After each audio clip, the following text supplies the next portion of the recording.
As an associate member and minister, I have heard lots of sermons during my 16 years working at my church in South Carolina. As I reflect on all of those sermons, the ones that had true stories in them are the ones that kept my interest. Having been part of the CBF since one of its first meetings in Atlanta 20 years ago, I have been able to see many examples of CBF people feeding and housing and clothing and visiting. Then I thought I might share just a few stories of how CBF is being the presence of Christ around the world. Have you ever been somewhere and lost your heart? Somewhere where you knew you were home? Somewhere where you felt that you belonged? For my family, the feeling one time came as we left the Baptist Theological and Seminary at Richmond, and I was interviewing at a number of churches.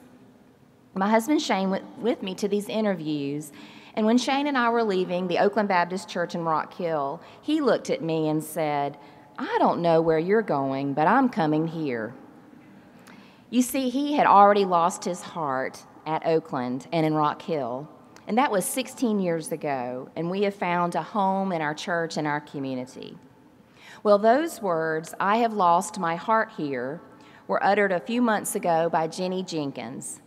She is one of CBF's field personnel serving in Haiti. A few months ago, I arrived at the Port-au-Prince airport with Nell Green, one of our field personnel, and her son Brandon. We were hot and tired, and our luggage was really, really heavy. It was very, very hot. Our luggage was loaded with the medical supplies that Jenny needed in her clinic. Did I mention that it was hot? Then, after some confusion with my cell phone that didn't work the way it was supposed to, we could see Jenny and Johnson, who is one of CBF's helpers there in Haiti, coming through the crowd, and I was so relieved. Jenny and Johnson showed up with cold drinks and granola bars, and those were the best I ever had. During my week in Haiti, I was so impressed with Jenny. You see, she has lost her heart in Haiti. After many mission trips as a volunteer to work among the Haitian people, she felt that God was calling her to serve in a more permanent way the people of Haiti. So she has been appointed by CBF for a 3-year term through our disaster relief funding. She partners with other local Baptist churches in Haiti to run free mobile medical clinics up in the mountains. We saw more than 60 people each day at these clinics that were held in the ruins of churches on mountainsides. Jenny cared for those with funguses, those with colds, those with high blood pressure. She also cared for those who were suffering from malnutrition, and she cared for little premature babies. You see, she's the hands and feet of Christ among the poorest people in the Western Hemisphere. She is a picture of God's grace and compassion. She represents us, CBF, well. She is the face of CBF among Haitians, and we should all be very proud.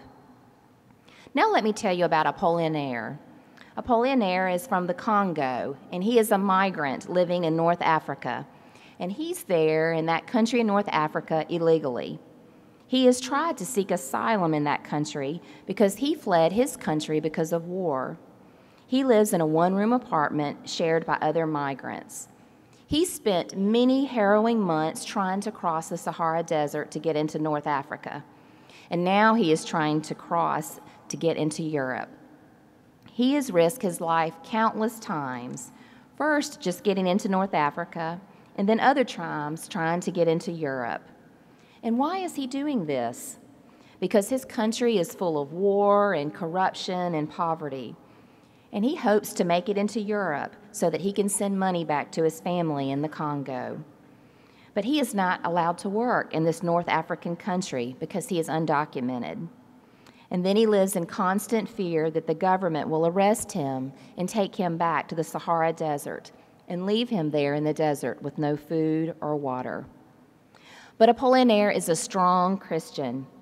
In spite of the desperate situations he lives in, he finds opportunities to worship God each week. You see, there are underground churches in this Muslim country. It's against the law to worship anywhere except in a few state-approved churches. But he and his fellow Christians risk arrest each week as they gather to worship, because he believes that God will provide and that God will take care of him. In the past, he even made a little bit of money working with our field personnel who lived in North Africa. And he would take groups of Americans to various places in his country. And then he would help run the promenades, which was a time when other migrants and refugees could come to a little church and get a little bit of money, food, and clothing or medicine. And then he prays with each of these migrants. You see, he is the hands and feet of Christ among the most despised and neglected people in North Africa. He is a picture of God's grace and compassion. He represents us, the Cooperative Baptist Fellowship, well. He is the face of CBF among Muslims and migrating Africans. We should all be very, very proud. If I had more time, I could tell you countless stories of CBF people being the presence of Christ around the world, and even right here in the United States. So what is your story? Are you busy being the presence of Christ to the least of these? Are you busy feeding the hungry, visiting those, housing those who are homeless? How does your story fit into the story that is being written about God's work around the world today? Loving Jesus and wanting to share the unending story of Jesus' love causes us to do weird things. It causes us to go to Haiti and live in dire circumstances with little electricity, no running water, and trash everywhere. It causes us to worship and help in places where life is risk, like North Africa. And it causes us to connect with a fledgling movement called CBF that still causes people to scratch their heads when you try to describe who we are and what we do. So why do we do these things? Because we love Jesus and we want others to experience Jesus' love for them. We want to serve the least of these because we are then serving Christ. One of the things that I am most grateful for when I think about the CBF is that there is a place at the table for all of us. There is room at the table for a middle-aged nurse to lose her heart in Haiti. There is room for a migrant from the Congo to serve. And there is room for women ministers to preach and serve. There is room for those who are divorced, those who are young, those who are poor, those who are the down and outs of society, and for those who are the upwardly mobile. At CBF's table and at God's table, there is room. There is a place for everyone, for each of us. For that is my story too. For without CBF, I would not have a place to serve and still be a Baptist in the South. So look around this room. Who is not here? Who needs to be at CBF's table? Who is being left out? Whose story is not being told? Who are we not serving? I think for each of us, who we exclude is different. For some of us, it's the opposite political party than the one we belong to. For some of us, it's people who are from a different country than the one we call home.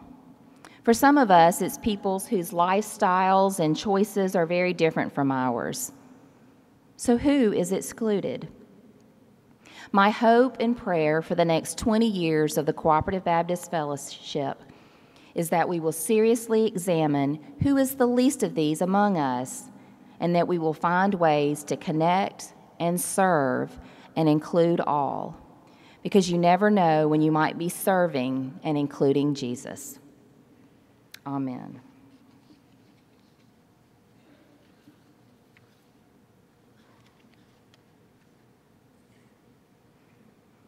I now recognize Bill McConnell, who is the chair of our Finance Committee, for the presentation of the 2011-2012 Ministry and Missions Budget.